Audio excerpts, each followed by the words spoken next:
Welcome back to ECE 442-542. Homework number 3 is now available, and it's due on the 25th of February. Our second exam is the 13th, which is actually after spring break, but homework number 3 and 4 will be the topics that will be covered on exam number 2. Homework number 3 is dealing with inverse Z-transforms and how you use the region of convergence. That's why I'm emphasizing that the next few minutes or in this particular period. And we'll start, maybe that's why no one showed up, is they knew there was going to be a quiz.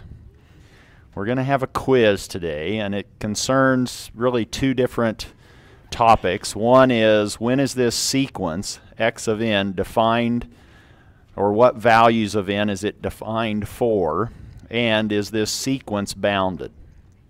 Then we will look at, which we already started last time, the importance of the region of convergence via a couple of examples.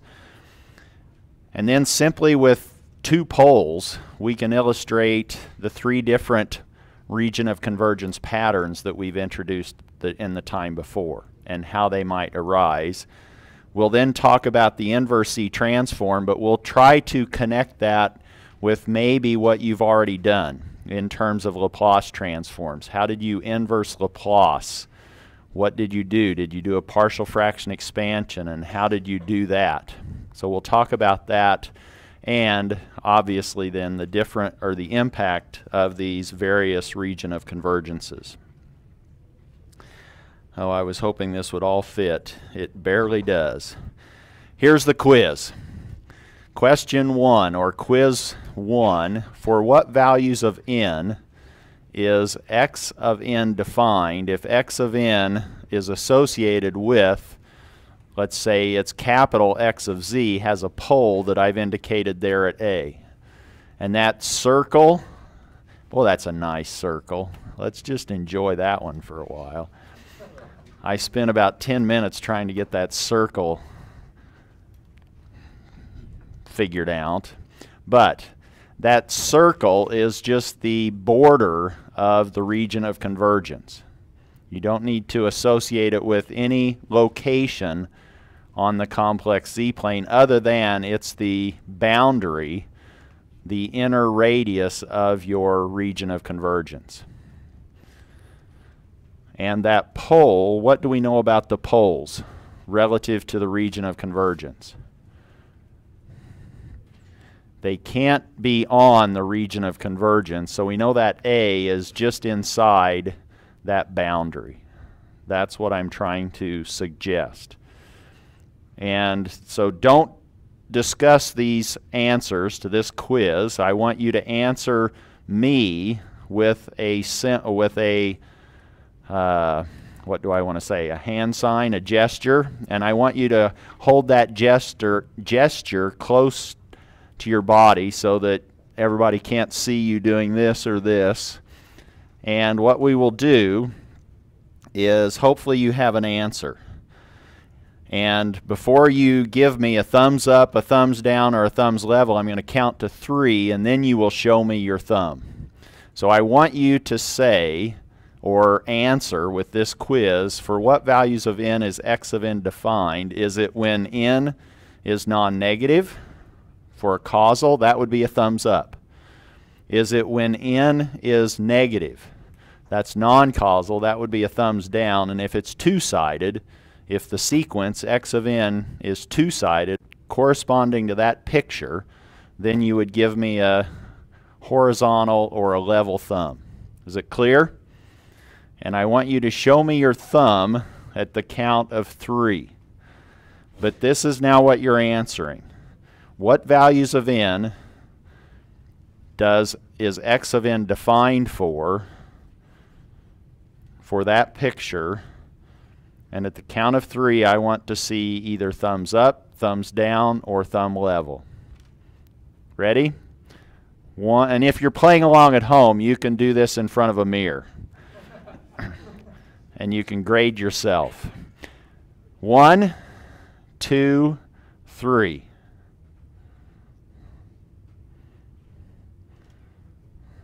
Wow.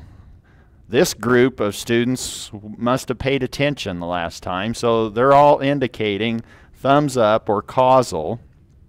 And in fact, that's the correct answer for this one. Now let's go to the next quiz question.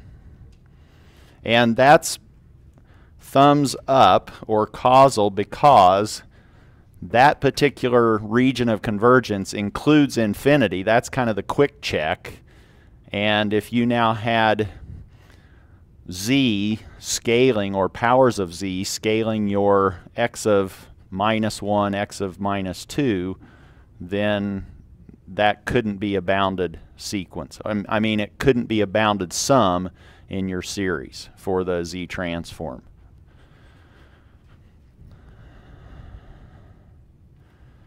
Question 2. Is x of n equal to a raised to the n? That's the structure of the solution. Maybe I should put a constant there since we don't know necessarily what the constant is. But now a to the n, that's the generic structure of this system. And again, that circle is not the unit circle. That's just the boundary of the region of convergence. Is a raised to the n bounded? And now you have two answers. Thumbs up is bounded, thumbs down is unbounded. Meaning it's going unbounded. It's growing really big. All right, count of 3. 1, 2, 3.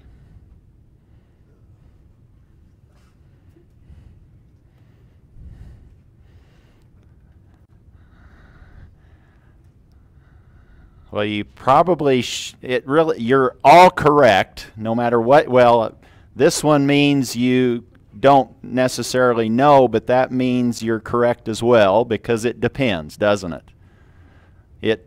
Whether or not x of n equaling a to the n, what that is, that actually depends. So you could say it depends. And what does it depend on? It actually depends on the value of a. So if I said a had a magnitude less than 1, then it would be thumbs up. If, in fact, and I didn't locate a, or I didn't label the z-plane, did I? I didn't put a 1 or a 2 or a 1/2 anywhere on that z-plane. So you don't know what a is. If the magnitude of a was actually bigger than 1, then you would have answered with a thumbs down. Because we know that for this particular picture, we just said in quiz 1 that it was causal, non-causal, or two-sided.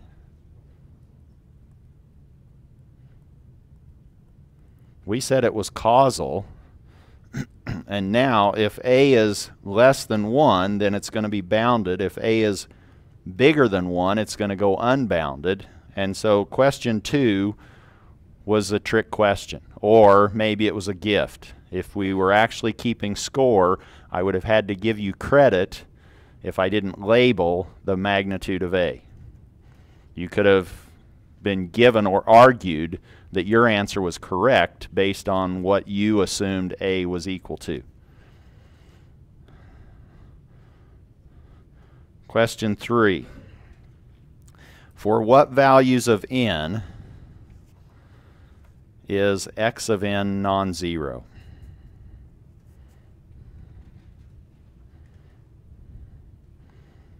And again, you have the 3 choices. Causal is thumbs up, non-causal thumbs down, and two-sided is thumbs level. So for what values of n is x of n non-zero for this picture?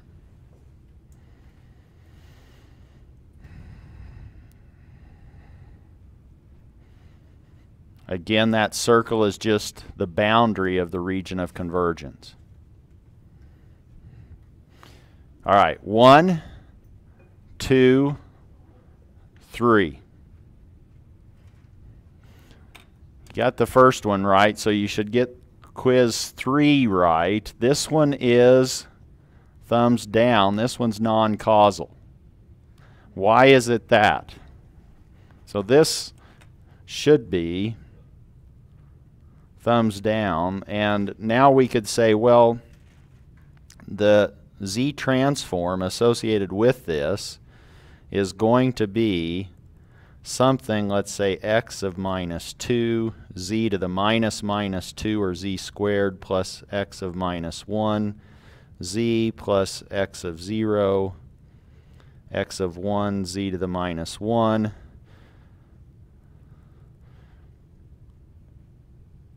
This region of convergence actually includes that extreme value, z equal to 0.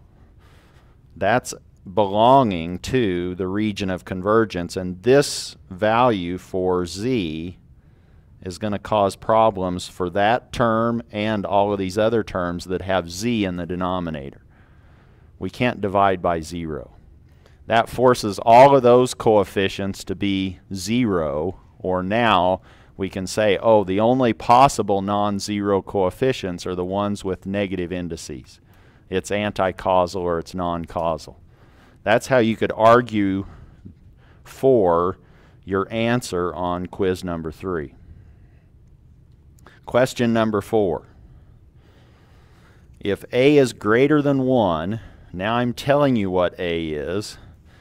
I'm saying A is bigger than 1 is x of n equaling beta a to the n bounded. And here you just have to flip a coin or have your thumb either up or down.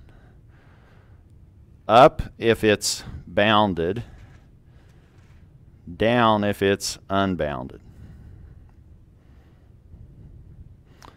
We ready to answer? All right, count of 3. 1, 2, 3.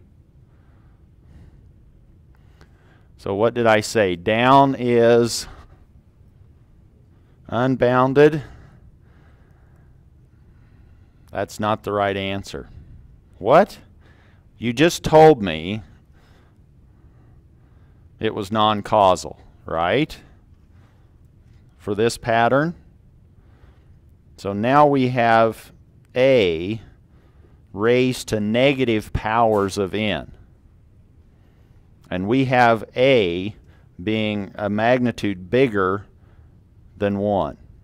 So in fact, here we have, let's say, x of n is a to the n u of minus n minus 1. That allows us to only consider n values that are negative. That switch is turning on for values of n that are negative. Or we could say that this is now a to the n for n less than 0 or n negative, another way of writing that. And we could say, well, he didn't tell me. A is just bigger than 1. Well, what if you just said, what if I used 2? 2 to the n with n less than 0. You could think of that, well, maybe I have trouble thinking about negative exponents. You could say either 2 to the minus L for L greater than 0, or you could now put that negative in there, and you could say, oh, I have 1/2 to the L for L greater than 0. And that's what we're used to seeing. 1/2, 1/2 squared, 1/2 cubed. That's shrinking. That's bounded. It's not going unbounded, and that's with an A that's way outside in terms of magnitude. That's bigger than 1. But it's bigger than 1 when you have an anti-causal sequence, and that now says, oh, this looks well behaved in that time domain response for x of n. What we need to do then is become comfortable. The correct answer, which I think I indicated by scratching putting an X on the right-hand column. Thumbs down is unbounded. No, that's not what it is. It's actually bounded and it's thumbs up. What I hope you start to become comfortable with is quickly saying, oh, is this non-causal or causal, or is it two-sided? And then locate those poles relative to 1 and start determining, are these bounded or unbounded behaviors. We were doing that for an example when we left off last time. And that's now what I'm calling the importance of the region of convergence, and we're going to examine the z-transform for 2 different cases with r equal to 1/2. Here are the 2 cases. Case 1 we worked on last time, and we derived its z-transform to be minus z over z minus 1/2, and its region of convergence was inside this disk of radius 1/2. That was the z-transform of x sub 1 of n, equaling 1/2 to the n. Case 2, which we will now derive, which you've already learned how to do, you were able to do something like that on the exam, that's now x sub 2 is 1/2 to the n. It's still 1/2 to the n, but now that n is for non-negative values. 1/2 squared, 1/2 cubed, etc. Its z-transform looks like z over z minus 1/2. It has the same structure as the first one. It's just now, what's its region of convergence? Now the region of convergence for case 2 is beyond this pole at 1/2. Let's now go through some of the details. Case 1, just to summarize that, which we pretty much covered last time. Here's case 1, and the picture in the upper right-hand corner illustrates the relationship between the region of convergence, which we said for this particular transform, it was anti-causal. The region of convergence was inside, or it was this small disk with radius smaller than the pole. And that region of convergence, what's the extreme value that that region of convergence contains that allows you to conclude that this is an anti-causal sequence? What's the extreme value in the region of convergence? Z equals 0. So if you now looked at the series expansion for capital X sub 1 of z, that should convince you that all of these non-negative indexed values of little x can't be anything other than 0. They have to be 0. What happens, though, in this particular case as n gets more and more negative? It starts at -1, or I don't know how you want to talk about it, but I don't feel comfortable really saying, oh, we're at -infinity and then count all the way up. I like to kind of go the other direction, but it's all these negative values of n. -1, -2, -3. We have 1/2 to the -1. That's equal to what? 1/2 to the -1. 2. 1/2 to the -2. 4. Do you see how it's just going unbounded very quickly as n gets more and more negative? The time domain response is unbounded. Is the region of convergence unbounded?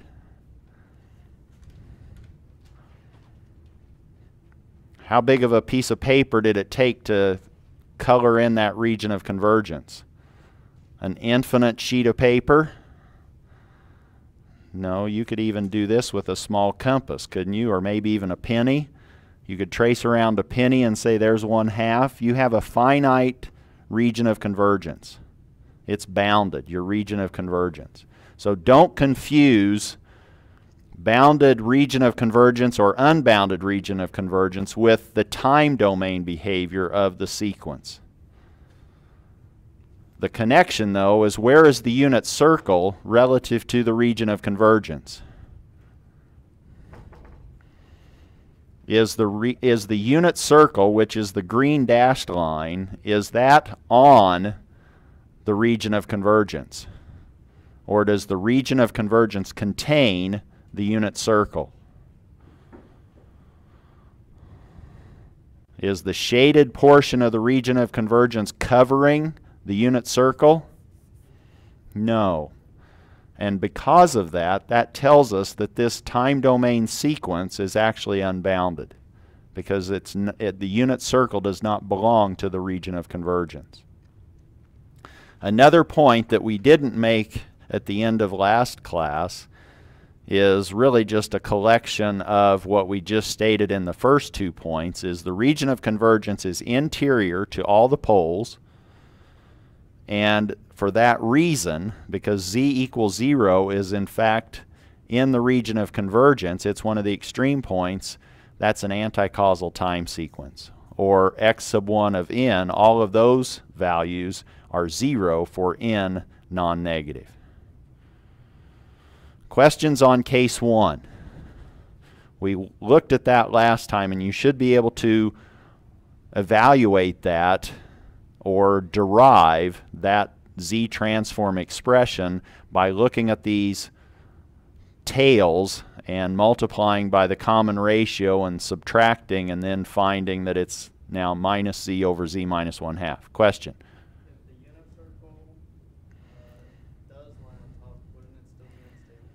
So now the question was, if the unit circle lied on top of the region of convergence, wouldn't it still be unstable? Not if that particular pole was outside the region of convergence, which it can't be in the region of convergence. And so now your pole is outside of 1 and your region of convergence is interior to that pole. Now it's our example from before. Maybe that x is 2. So we now have 2 to the minus 1, which is 1/2. 2 to the minus 2, which is 1/4. So it's actually collapsing. No, it would make it bounded, and if you were thinking that this particular response corresponded to a system's response, it would be a stable system, because it would be 1/2, 1/4, 1/8, etc. So hopefully that will start to become a little bit more clear, or you'll get more comfortable with that as we go through. Here, in explaining if the region of convergence contained the unit circle, I actually modified x sub 1 of n. I made x sub 1 of n not 1/2, but I made it 3, or I made it 4, or I made it 2, something big, and I raised it to a negative exponent. Let's work through now case number 2, like we did for case number 1 the last time. Here's case number 2. Case number 2 has the same structure, 1/2 to the n. It's just now n takes on different numerical values. Now we're letting n take on non-negative values. 1, 2, 3. We could write that in either way. We could say that n is greater than or equal to 0, or we could put that switch as our unit step that multiplies 1/2 to the n. Picturing that in the time domain, you see this 1, 1/2, 1/4, 1/8 as n increases from 0 on up to infinity. Let's compute x sub 2 of z.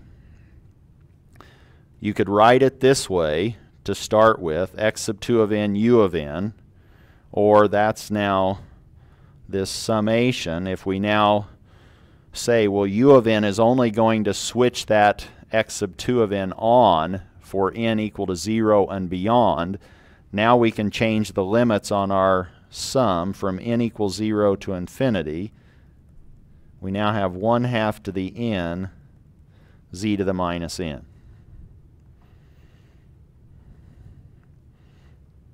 And we can play with this however you want, whatever your favorite way to play with this would be.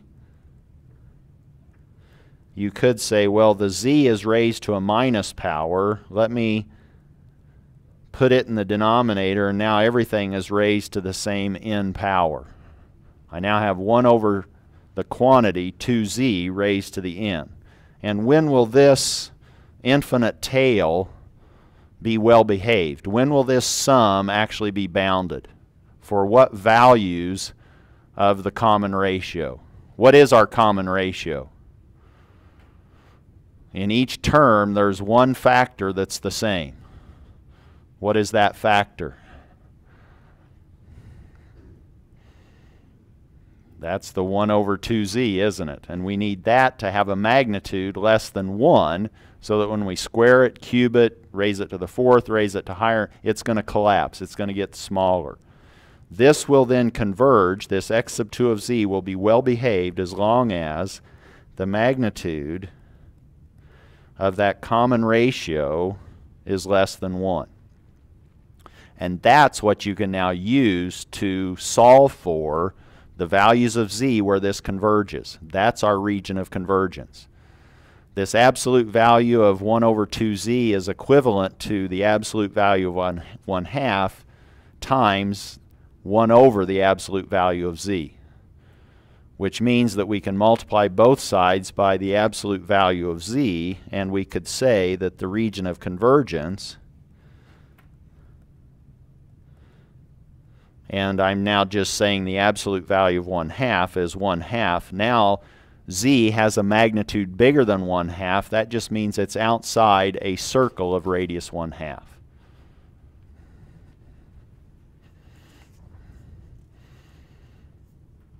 And if you don't like playing with 1 over 2z, you could say, well, let me rethink that. Let me just call this whole piece W2 that gets raised to this power n.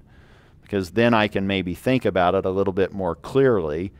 If you do that, now you have W1 plus W2 plus W2 squared plus W2 cubed. You're getting this long tail. You can compare those with W2 times capital X sub 2 of z, and you can then find that X sub 2 of z, as long as this W2's magnitude is less than 1, will end up being 1 over 1 minus W2. But W2 we simply set equal to 1 over 2z, so we can get z back in here. And you might see this in tables written as 1 over 1 minus 1/2 z to the minus 1, or you might see it as positive powers of z, which we can obtain by multiplying that expression by z over z, or 1, and now that converts it to z over z minus 1/2, where the region of convergence is still, so you'll see me write it many different ways. Here I'm saying let's take the magnitude of 1/2, that's the same as just 1/2, is z is bigger than that, its magnitude. What's the picture then of this look like in the z-plane?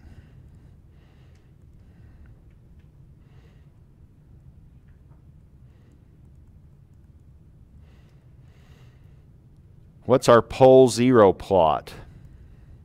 Do we have a finite zero for this expression for x sub 2 of z? Where are our zeros, finite zeros, and we'll represent those by open circles. What values of z, are there finite values of z that cause the numerator to vanish? Z equal to 0. We now have a 0 right at the origin. What about our poles, our x's? What values of z cause the denominator to vanish?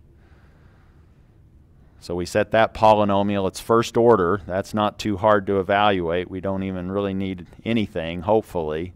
Set z minus 1/2 equal to 0. We have z equal 1/2. There is our pole. What's the region of convergence? Can I draw that on this z-plane? The region of convergence is the absolute value of z is bigger than 1/2. Now we just get out our compass and draw a circle of radius 1/2 and shade everything bigger than 1/2. That's where our region of convergence is. You can do this better than I can.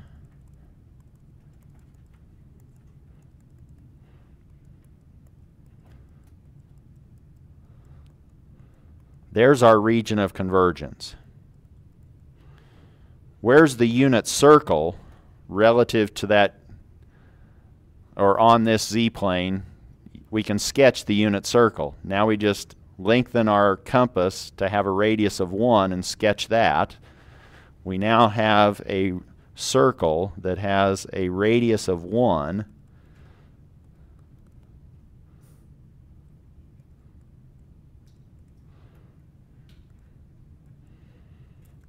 And if I could draw it,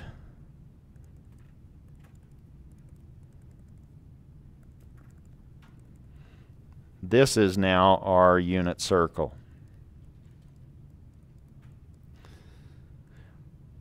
What can you tell me now about the unit circle and the region of convergence? Is the unit circle on the region of convergence? Yes, it's on it, it's laying on top of it. And what does that tell us, or what did we say that told us before? If that's true, what should the time sequence be doing?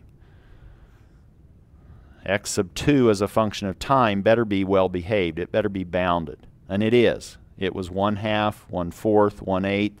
So this now confirms what we had said before. Here is our time domain waveform, x sub 2 of n. We just derived its region of convergence when we calculated the z-transform, and we simply sketched the unit circle on the z-plane, and we conclude, whoa, the unit circle is lying on top of the region of convergence. That means that we are confirming our behavior in the time domain.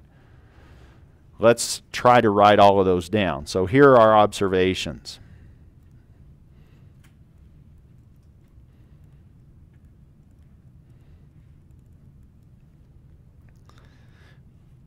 We started with x sub 2 of n being 1/2 to the n u of n, or 1/2 to the n greater than or equal to 0. With that particular time domain sequence, we simply have to plug in a few values of n, 1, 2, 3, and we see what's happening. And the time domain sequence for x sub 2 of n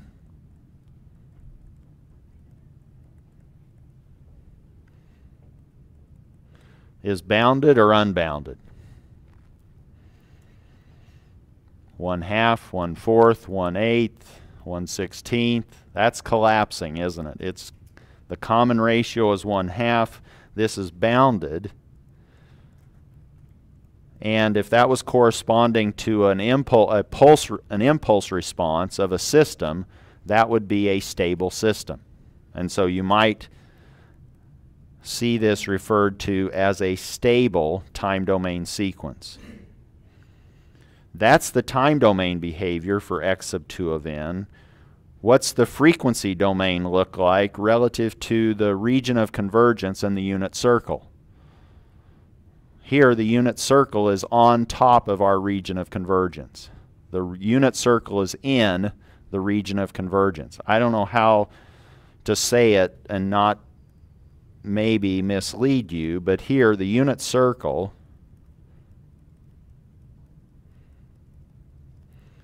lies on the region of convergence, and this is the connection we want to make or be making. Question?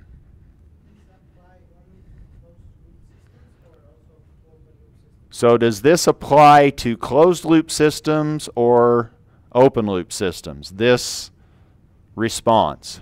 Is that what you're asking? This behavior. Does this behavior correspond to a closed loop system or an open loop system? Where are our thumbs? Up, down, or level? Might as well have a quiz. Does this correspond to an open loop or a closed loop system?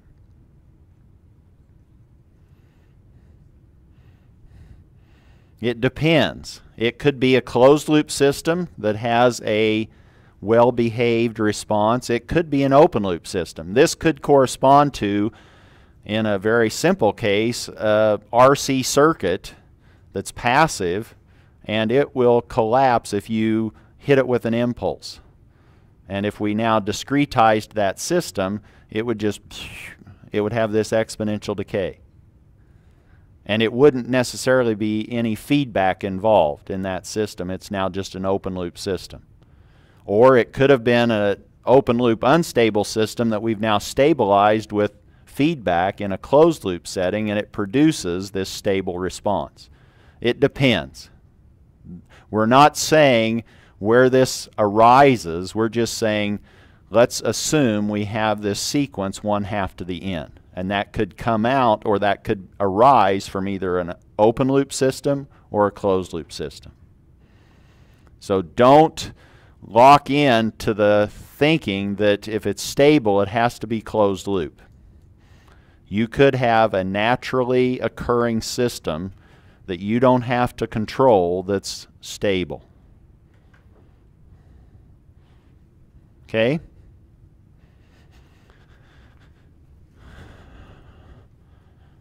What else?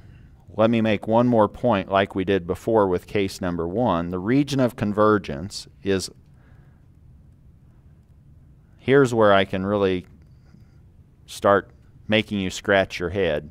The region of convergence is unbounded. It's going off to infinity. It's unbounded, correct?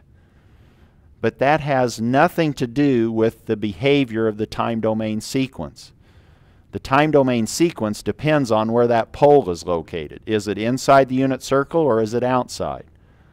But the fact that the region of convergence is going unbounded just means that you have a, what kind of a sequence? Causal or uncausal? That's the issue, and it's causal, isn't it? So now the region of convergence is unbounded and is exterior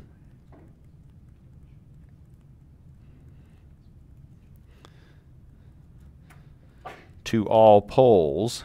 In this case, we simply had one pole, but that allows us to state that x sub 2 of n is a causal sequence.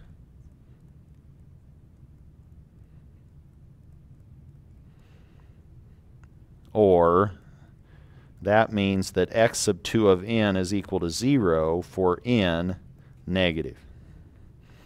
And x sub 2 of z, capital X sub 2 of z, is z over z minus 1/2 as long as the magnitude of z exceeds 1/2.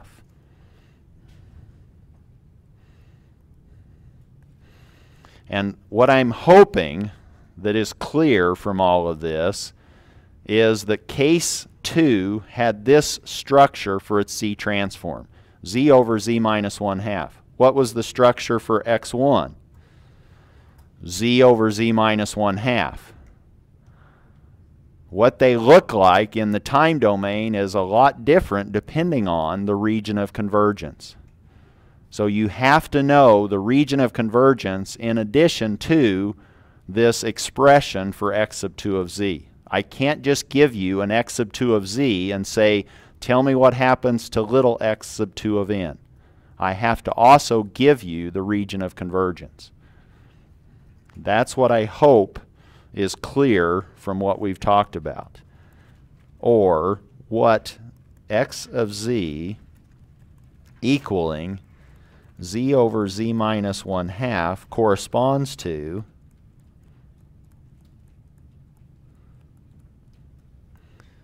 in the time domain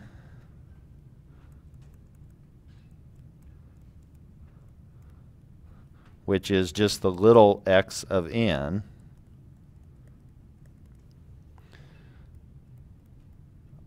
depends on the region of convergence. That's what I hope you at least take away from today.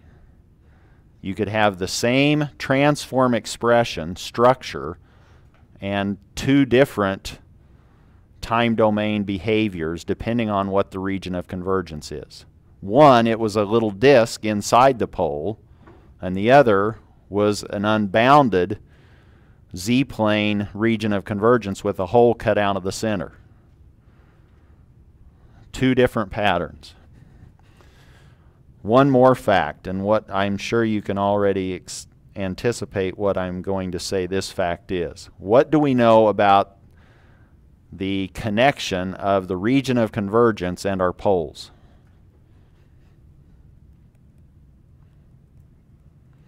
The region of convergence blank contains any poles.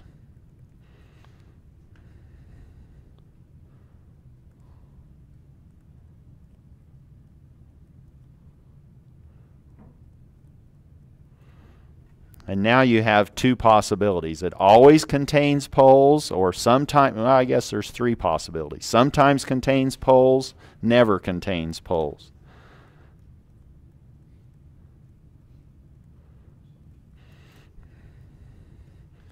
What's the fact we know about the region of convergence?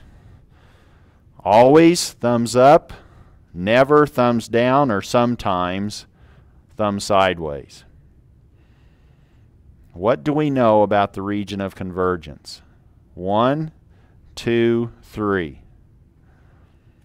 Those poles better never be in your region of convergence, right? Your thumb better be down. So this is never for the answer. Now we can start looking at all sorts of creative behaviors by simply looking at two different poles, or having two poles in a system.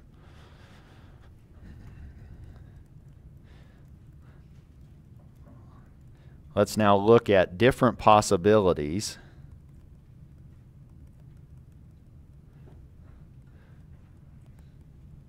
for the region of convergence when we have two poles.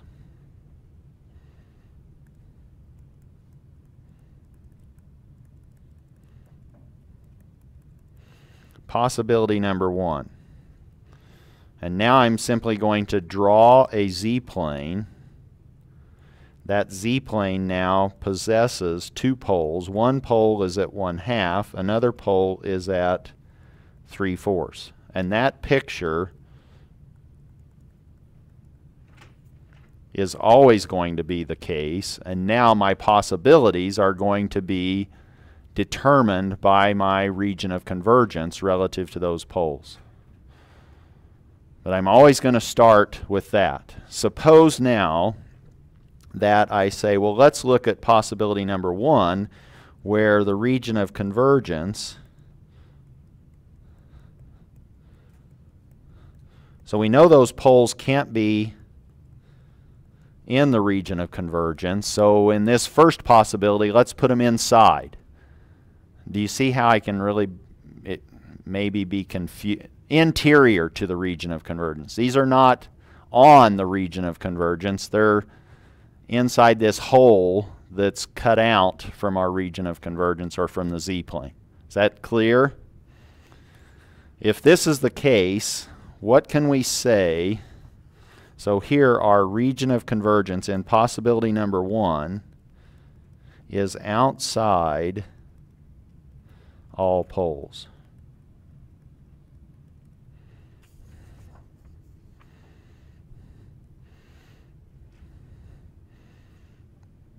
What can we conclude? Can we conclude anything about the behavior of the response, time domain response associated with those two poles? Does it matter if it's open loop or closed loop? No, we're not even thinking that. We're just looking at two poles. Those could be open loop poles, they could be closed loop poles. They're just two poles at 1/2 and 3/4. What might be one conclusion that you could maybe immediately put on the table after what we've discussed so far?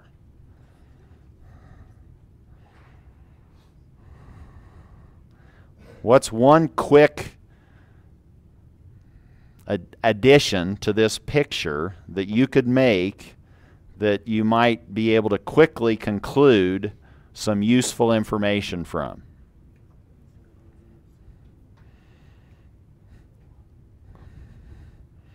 Get out your compass. Right?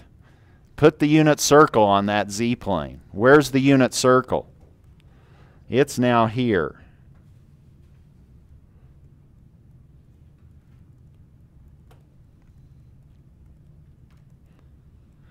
And what does that do for us? What does that tell us about the behavior of the time sequence associated with these two poles? What's the structure of the response? If I said, what's the structure of this response?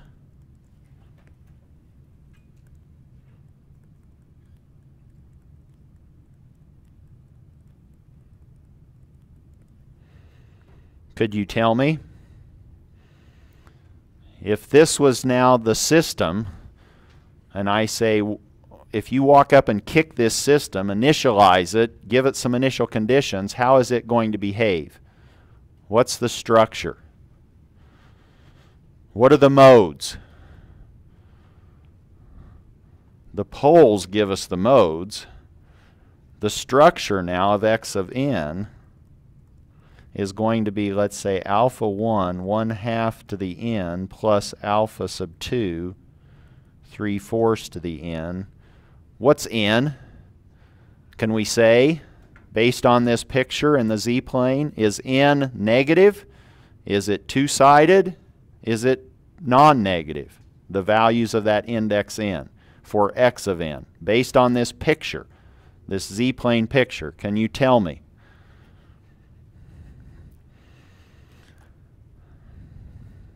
And what's a quick way to decide that? Look at extremes. What extreme value or values might belong to the region of convergence? Here you might say, well, here's a point in the region of convergence. That z, if I put it into this series expansion for capital X of z, will cause capital X of z to be a fixed number, a bounded number. This point we can let go all the way off the page, all the way to infinity. And if that's the case, what does that tell us about our n, little n, in the time domain?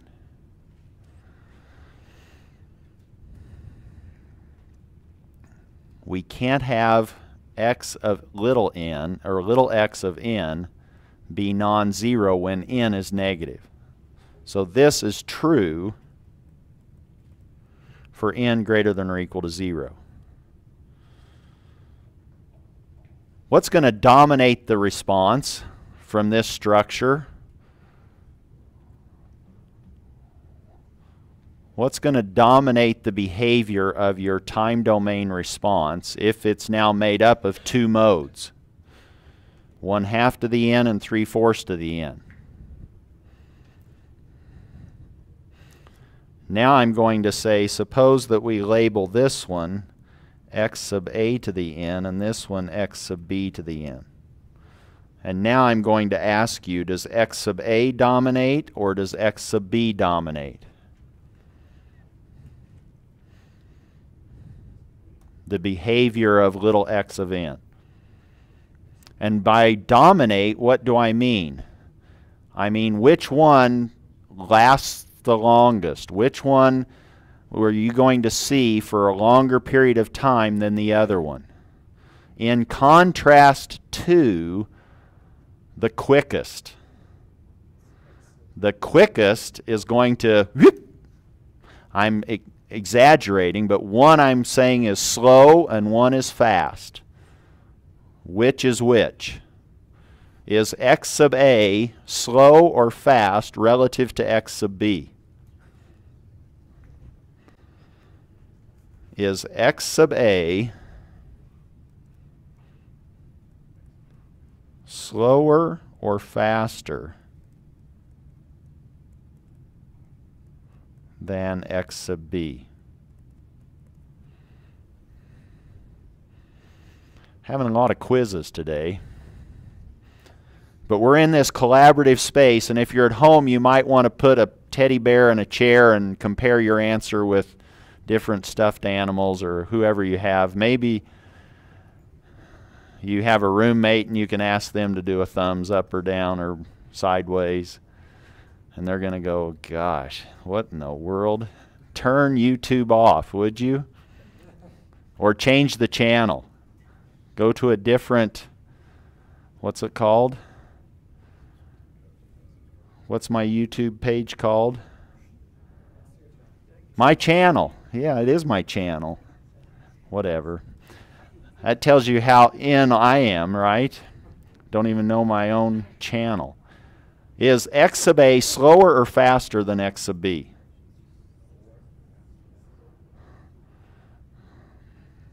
I'm hearing some slower. You should be saying faster, right? 1/2 squared, 1/2 cubed is shrinking faster than 3/4 squared, 3/4 cubed. 1/2 is what? Closer to the origin. The closer you get to the origin in the z-plane, the faster your mode responds. If we had 1/4 up there, it would be faster than 1/2. In this case, x sub a is faster than x sub b. What does that tell me now about x sub b? Does it dominate or does x sub a dominate? Hint, the slow one dominates. So x sub b is dominating the behavior in x sub n. X sub b is the dominant mode. And we agreed, didn't we? We said pick the mode that's closest to the unit circle as long as all of your modes are inside the unit circle, and that's the one we agree to be the dominant mode. And if that's the case, then I hope you could now just start writing down x sub b of z, which is this sum, and say, oh, if this is the slowest one, when is it behaving, or when is it operating? Now I'm looking at the values of n. This is ... x of b of minus 2, z squared, x of b of minus 1, z,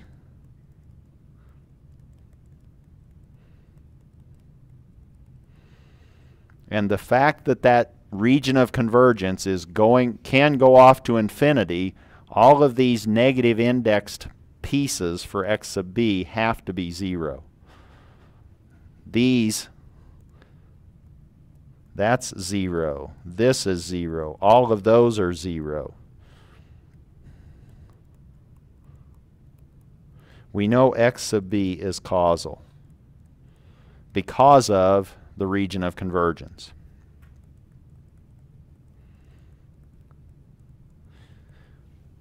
or all coefficients or sequence values with negative indices are 0. What allowed us to conclude that? The fact that z went off to infinity in our region of convergence. So knowing either one, if somebody says, oh, you have a causal sequence, then you know that your region of convergence is going off to infinity or is unbounded.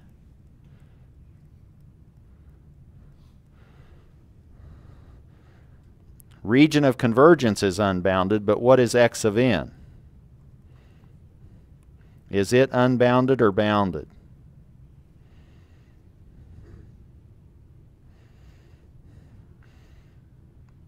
We know that x of n is dominated by 3/4 to the n. And now we know what n is. N is positive. So we have 3/4 squared, 3/4 cubed. That's less than 1. It's shrinking. It's bounded. The time sequence is bounded even though we have an unbounded region of convergence. So those are not connected. Little x of n is bounded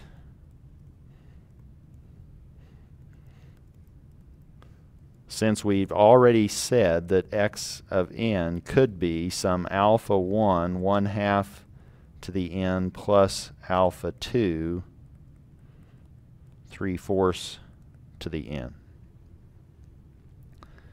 That's one possibility for our region of convergence. What if we had another possibility and I said we were always starting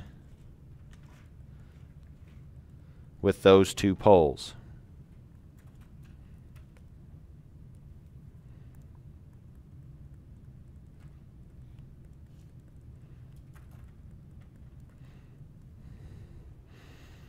Another possibility would be to say, oh, let's put this region of convergence inside all of the poles.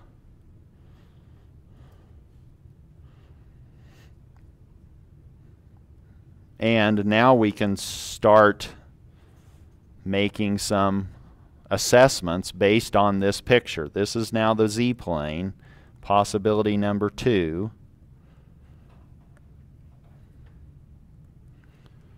Couple of different things. We could say, oh, our unit circle, we could sketch that on here. Does that unit circle live inside or on the region of convergence? And what else do we know about this region of convergence? What's an extreme value for this region of convergence? 0. So z equal to 0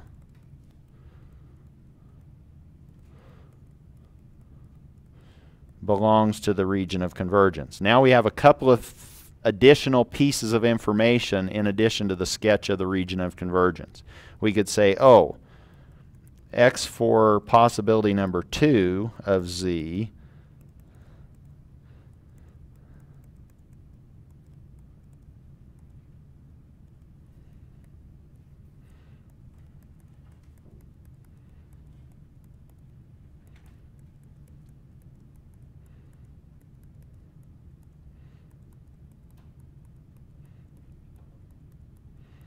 if you forget, you can always hopefully remember this z-transform definition and just write it down and then convince yourself what has to be true based on this expansion. If z equals 0 belongs to the region of convergence, which of these terms don't belong? Which indices can we neglect or fix to be 0? That's what I'm asking now. And hopefully you can see that if z equal to 0, we can't divide by 0 and keep a bounded sum. This has to go to 0. This has to go to 0, as do all of those. That now says that for this particular possibility, the only sequence terms are the negative sequence terms. So we have an anti-causal x sub 2 of n. What's the structure of x sub 2 of n?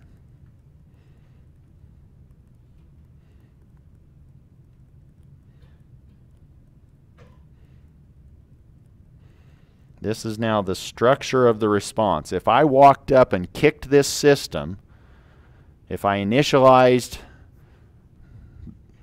the modes, what's the structure for this system?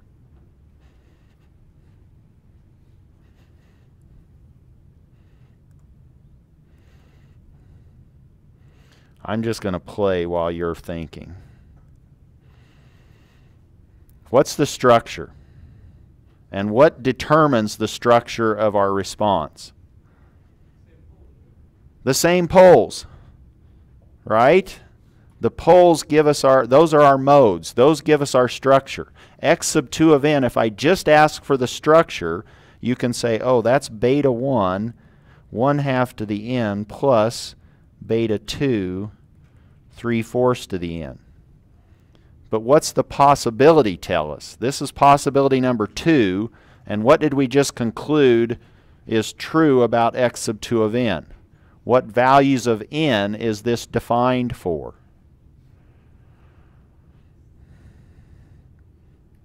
The negative values of n. So this structure exists for n less than 0.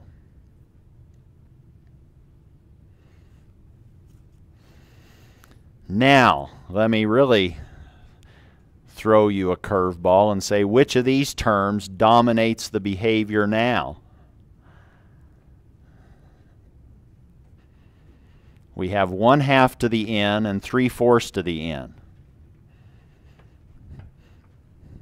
And what's this system's behavior going to do? If I walk up and just nudge it, get it started, what's going to happen? What are we going to see? Or in this case, what are we going to smell or observe? We might hear something bang or pop. What's going to happen? We now have 1/2 raised to the -1, 1/2 raised to the -2, 1/2 raised to the -3. What's happening? 2, 4, 8. We're growing, aren't we? What about 3/4? 3/4 to the -1, 3/4 to the -2. I'm not going to do that in my head, but we now have 4/3, 4/3 squared, 4/3 cubed. That's bigger than 1. It's also expanding. Which one's expanding faster? The 1/2 mode. That one is going to dominate, meaning it's going to grow faster than the other one. But they're both going unbounded. And you expected that because what's the relationship between the region of convergence and the unit circle?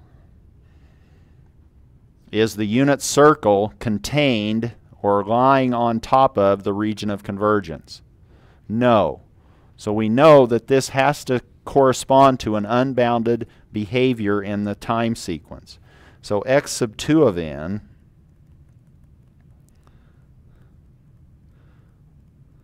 is unbounded.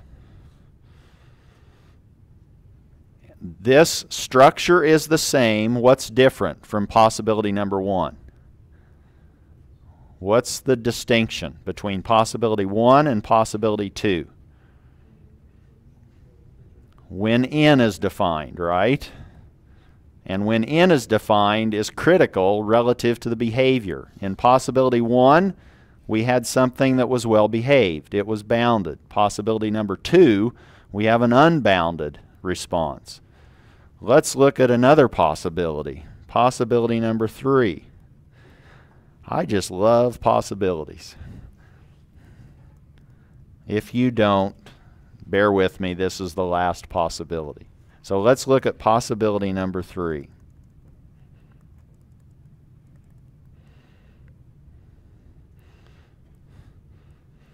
What did I say? I said we're always going to have start with the same 2 poles.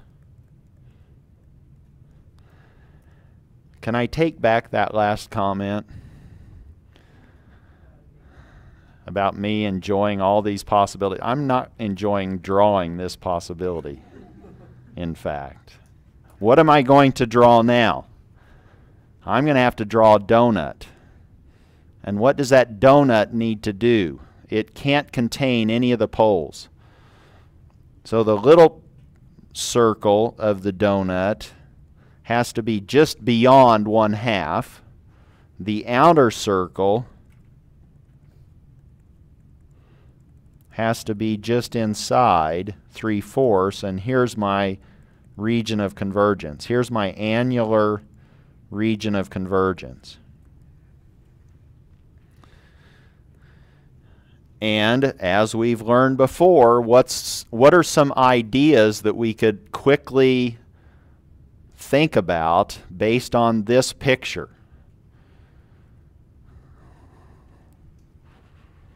What else might you want to put on this z-plane? The unit circle. And if we put that down,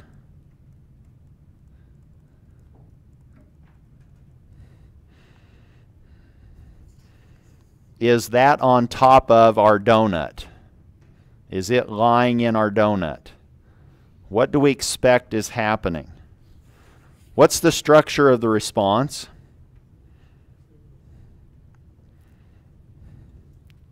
What is x sub 3 of n structurally?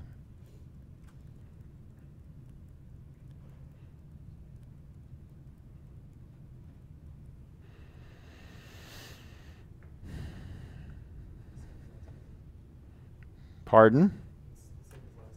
Same as last time, isn't it? X sub 3 of n is now, oh, I'm running out of Greek, is 1/2 to the n plus gamma sub 2 3/4 to the n. And notice I've put a little space in here. What's n? What values of n is this structure true for? What are my extremes in this region of convergence? Does it contain infinity? Does the region of convergence, does z belong to the, does infinity belong to the region of convergence? Do I have a really big donut? No. So z is not. Is the origin a part? No. So now I can't be eliminating tails. Now I have 2 tails. Which tail is which? And how do I decide? How do I decide which of these modes is defined for a certain value of n? Can we sort of generalize and combine what we've talked about? When the region of convergence was beyond our poles, what ends were allowed? What little ends were allowed? When the region of convergence was outside all of our poles, what was little n? Positive or negative? Was it positive or negative? Was it negative? So now just convince yourself, write out that series expansion for the definition of x of z and say, oh, if z is equal to infinity, what does that mean? Well, that means all my negative indices have to be 0, don't they? Because they're multiplied by z, z squared, z cubed, and if z is infinity, that's going to give me an unbounded expression for capital X of z. So z, what was I saying? If our poles, No, I said if our region of convergence is outside of our poles, then n is positive. Is this region of convergence outside of any of these modes or poles? And which pole is it outside of? The 1/2. So that means that this guy is true for n positive. And by process of elimination, when we had our region of convergence inside a pole, then z equal to 0 belonged to our region of convergence, and we couldn't divide by that, so that threw away all of our positive indices. So we said, oh, n had to be negative when the origin was involved, or when the region of convergence was inside our pole. So this one now is there. And maybe you don't like that. I'm not sure that I do. Maybe you want to say, let me just draw this in two pieces. This is now gamma 1, 1/2 to the n for n greater than or equal to 0, and it's gamma sub 2, 3/4 to the n for n negative. Are we okay with that? And here we said that this was because what? This pole was interior to the region of convergence, or the region of convergence was beyond that pole or that mode. This one was just the opposite. The pole is exterior to, or lies outside of, the region of convergence, or the region of convergence was inside this pole. So the pole is exterior to the region of convergence. We comfortable with those ways of separating these modes? One mode is functioning for n positive. One mode is functioning for n negative. Yes? So now does that mean they're both dominant? And now typically I like to think of dominant poles when we have a stable behavior. Last time in possibility 2 I said we had something going unbounded, and I said which one goes unbounded the biggest, and I said that dominated. I don't really like to use that, but I was just trying to emphasize a point. Are these two pieces of x sub 3 both well behaved? Is the top piece okay? 1/2, 1/2 squared, 1/2 cubed. That's collapsing. That's okay. What's the bottom piece? 3/4 to the minus 1, 3/4 to the minus 2. That's something that's bigger than 1, essentially, and it's getting bigger. Each time the n gets more and more negative. What's x sub 3 of n then, in general? If we have one pole that goes crazy on us, that's all we need, so one apple spoils the whole bunch. So if we have a bad apple and we put it in a bushel of apples, that bushel of apples doesn't have a chance, does it? Same here. If we had a bushel of poles, on the exam you might have 10 or 12 poles. If you have one bad one, one pole that's unstable, that causes the whole thing to be unstable. Here we have one mode that's not behaving. It's going unbounded, so that x sub 3, because this one is going unbounded, is bad news. X of n, what can we say about it in terms of when is it defined? For what values of n? Is it causal, anti-causal, two-sided? It's two-sided.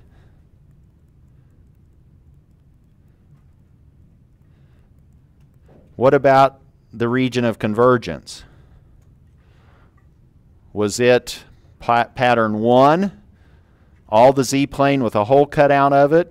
Was it a small disk? inside all of our poles? No, it was the donut. It was annular. That gave us then this two-sided time domain sequence. And what else can we conclude? We concluded that the sequence of time was unbounded, and could we have told that from this picture? How could you have quickly concluded that we don't like what's going on if we don't want our system to be unstable? That unit circle is not in our region of convergence. If that pole at 3/4 happened to go outside the unit circle, let's say that pole was at 2 or 3, now we have a bigger donut, and that donut what?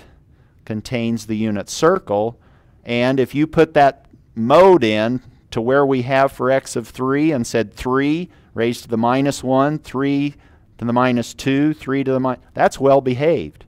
We have two tails that are well behaved on either side of n equals 0. Do you see how we could now flavor this with just two poles to produce a lot of interesting behavior? We'll pick up with how do we now back into our time domain expression for little x of n once somebody gives us a capital X of z. But they also have to give us what else? The region of convergence in order for us to get a unique time domain sequence. We'll pick up at that point next time.